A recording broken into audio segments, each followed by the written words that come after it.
राजापुर नाम का एक गांव था जहां एक रामू नाम का गरीब किसान रहता था। उस किसान के पास एक छोटा सा खेत था जहां वह मेहनत से काम करता था। रामू के घर उसकी पत्नी ही थी। दोनों ज्यादा गरीब थे, इसलिए कभी कभी एक समय का खाना भी नहीं खाने को मिलता था।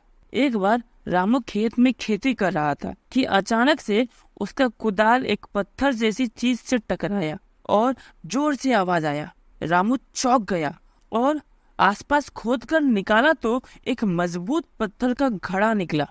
रामू ने सोचा कि इस घड़े का क्या करूंगा। यह सोचकर उसे सेब के पेड़ के नीचे रख दिया। रामू अपना बाकी का काम करने लगा। दोपहर का समय हो गया था। रामू काम करके थक गया था। वह अपना खाना लेकर सेब के पेड़ के नीचे खाने आ गया और उस घड़े में देखा तो पूरा घड़ा सेब से भरा था। रामू सोचा कि इस घड़े में इतना सेब कौन भरेगा।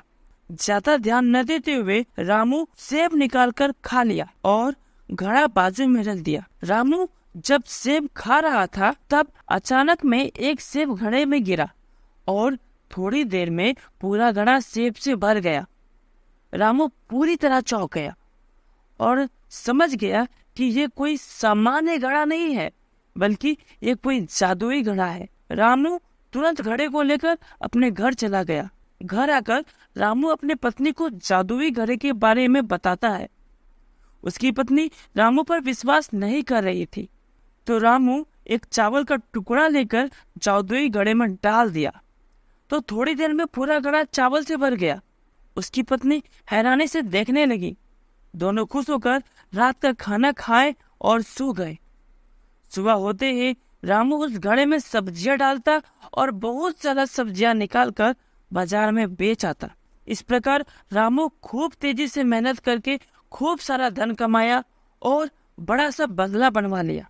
गांव के सभी लोग रामू के बारे में चर्चा करने लगे कि आखिर कैसे रामू इतना अमीर हो गया। पूरे गांव में रामू के बारे में चर्चा होने लगा। उसी गांव में दो चोर रहते थे। दोनों चोरी करने में खूब माहिर थे।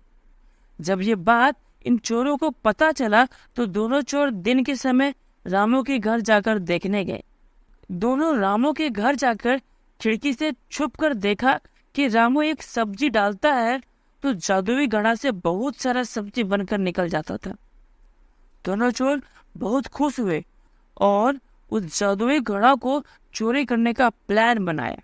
दोनों चोर प्लान के अनुसार रात के समय रामू के घर गए और जादुई घड़ा को चोरी करके अपने घर आ गए।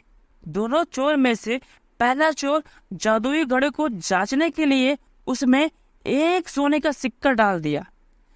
जैसे ही सोने का सिक्का डाला कि थोड़ी देर में बहुत सारे सोना का सिक्का बन गया। दोनों के बीच लालच आ गई। दोनों एक दूसरे से जादुई घड़ा को छीनने लगे कि अचानक से दोनों के हाथों से जादुई घड़ा छूट गया। क्योंकि जादुई घड़ा पूरी तरह से सोने से भरा था, इसलिए गिरते ही टूट गया।